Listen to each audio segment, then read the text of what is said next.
जय Shri Mahakal friends, welcome back to my channel. मैं हूं न्यूमेरो अतुल।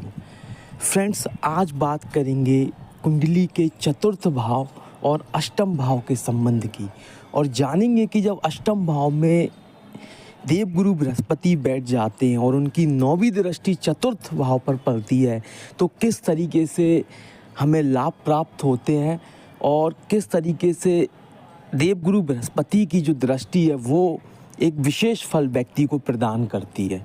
फ्रेंड्स, चतुर्थ भाव यानी कि माँ का घर, साथ ही साथ चतुर्थ भाव से व्यक्ति की लोकप्रियता, प्रसिद्धि और जनता का प्यार, यूनिवर्सल सपोर्ट उसे कितना मिलेगा, इन सभी चीज़ों को देखा जाता है।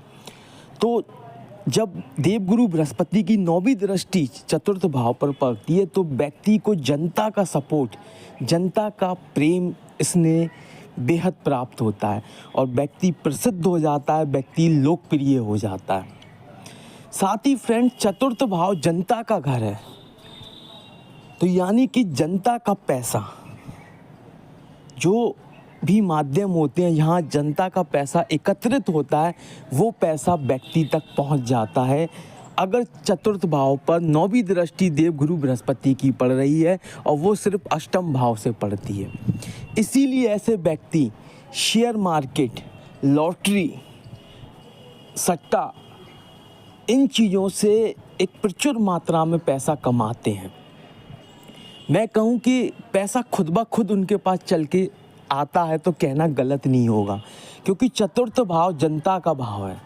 शेयर मार्केट में कई सारे लोग इन्वेस्ट करते हैं और एक व्यक्ति को लाभ होता है, चाहे वो लॉटरी हो, सट्टा हो, उसमें कई सारे लोग अपना पैसा इन्वेस्ट करते हैं, लॉटरी खेलते हैं, लेकिन किसी एक ही व्यक्ति की लॉटरी खुलती है।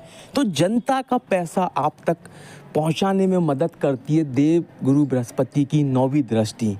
तो इसीलिए ऐसे व्यक्तियों के पास पैसा खुद चल के आता है जो कि जनता का पैसा होता है। तो समझने की बात यह है कि ऐसे व्यक्तियों को शेयर मार्केट से, लॉटरी से बेहद फ़ायदा होता है। फ्रेंड्स, अगर इस बात को गहराई से समझा जाए तो चतुर्थ भाव जनता का भाव, जनता का पैसा, और जनता अपना पैसा किसके भरोसे कर सकती है? सिर्फ देवगुरु बृहस्पति, गुरु क्योंकि पालनहार हैं, क्योंकि गुरु पर इंसान भरोसा कर सकता है, क्योंकि गुरु के पास सकारात्मक ऊर्जा है, प्योरिटी है, उनकी दृष्टि में अमृत है, उन पर भरोसा किया जा सकता है, विश्वास किया जा सकता है। तो इस तरह की जो वाइब्रेशंस है, जो एनर्जीज़ हैं, वो चतुर्थ भाव पर पहुंचती हैं कि जनता के अंदर आपके प्रति एक भरोसा, एक विश्वास जग जाता है। और जनता का जो पैसा होता है, जो लक्ष्मी होती है, लक्ष्मी हमेशा सकारात्मक ऊर्जा के पास ही जाती है। क्लीननेस, प्योरिटी, पवित्रता जहाँ होती है वहाँ लक्ष्मी खुद ब खुद चल कर आती है। ये बात हम सभी बाखूबी जानते हैं। दीपावली पर घर की साफ़ सफाई की जाती है, पवित्रता लाई जाती है ताकि लक्ष्मी जी खुद चलकर हमारे घर पर आएँ। तो गुरु की नौवीं दृष्टि चतुर्थ भाव को पवित्र बना देती है, प्योर बना देती है, तो पैसा खुद ब खुद चलकर आपके पास आता है। साथ ही साथ जनता का प्यार, प्रेम, स्नेह भी व्यक्ति को प्राप्त होता है, तो व्यक्ति प्रसिद्धि हासिल करता है, लोकप्रियता हासिल करता है, और एक सच्ची लोकप्रियता, एक निस्वार्थ जो रिश्ता होता है वो जनता के साथ व्यक्ति का जुड़ जाता है। साथ ही यूनिवर्सल पावर, जो प्राकृतिक ऊर्जा है, वो भी व्यक्ति को सपोर्ट करती है, जिससे व्यक्ति निरंतर आगे बढ़ता रहता है।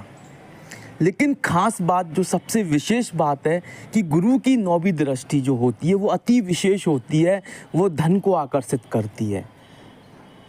तो नौवीं दृष्टि का जो एक विशेष फ़ायदा व्यक्ति को मिलता है वह कोई दूसरा ग्रह नहीं दे सकता देवगुरु बृहस्पति के अलावा। तो इसीलिए ऐसे व्यक्तियों को शेयर मार्केट से फ़ायदा अवश्य होता है, इन्वेस्टमेंट से फ़ायदा अवश्य होता है। फ्रेंड्स, उसका एक विशेष कारण ये भी है कि काल पुरुष कुंडली के अनुसार देवगुरु बृहस्पति नवम भाव के स्वामी होते हैं। नवम भाव क्या है? हमारा सौभाग्य, हमारी किस्मत, हमारा लक। वहीं देवगुरु बृहस्पति ज्ञान के कारक होते हैं, डीप नॉलेज विजडम के कारक होते हैं। तो अष्टम भाव रहस्यमयी भाव है, गहराई में लेके जाने वाला भाव है।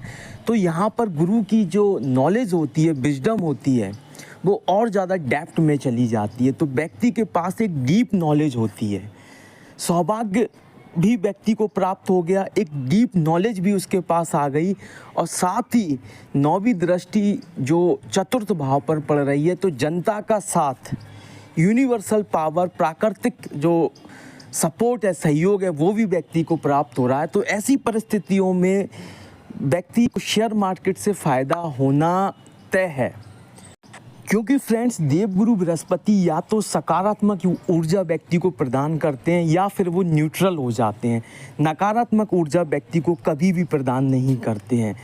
अगर कुछ कंडीशंस में अगर व्यक्ति को नुकसान होता है, हानि होती है, तो वो उसके अनैतिक कर्मों के कारण होती है, क्योंकि देवगुरु बृहस्पति धर्म के कारक भी हैं। अगर व्यक्ति अपने धर्म को नहीं मानता है, अधर्मी हो जाता है, तो इसी क्रिया में व्यक्ति को हानि हो सकती है, अन्यथा हानि होने का तो कोई योग ही नहीं है, क्योंकि देवगुरु बृहस्पति यहाँ पर बैठे हुए व्यक्ति को ज्ञान दे रहे हैं, सौभाग्य दे रहे हैं, जनता का प्रेम स्नेह दे रहे हैं, यूनिवर्सल पावर दे रहे हैं।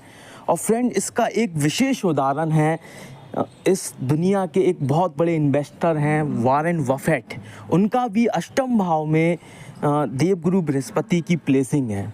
तो उन्हें भी इस दुनिया का बहुत बड़ा इन्वेस्टर बना दिया है, और उन्होंने भी शेयर मार्केट से बेहद लाभ कमाया है, बेहद धन अर्जित किया है। सो फ्रेंड्स, आशा करता हूँ, उम्मीद करता हूँ कि देवगुरु बृहस्पति की जो ऊर्जा है वो आपके जीवन को एक सकारात्मक स्वरूप देगी, और अगर अष्टम भाव का गुरु आपकी कुंडली में है तो आप उसका लाभ लेंगे, फ़ायदा उठाएंगे। सो फ्रेंड्स, मैं अपनी वाणी को यहीं विराम देता हूँ। मिलते हैं नेक्स्ट वीडियो में। Till then, good bye and जय श्री महाकाल।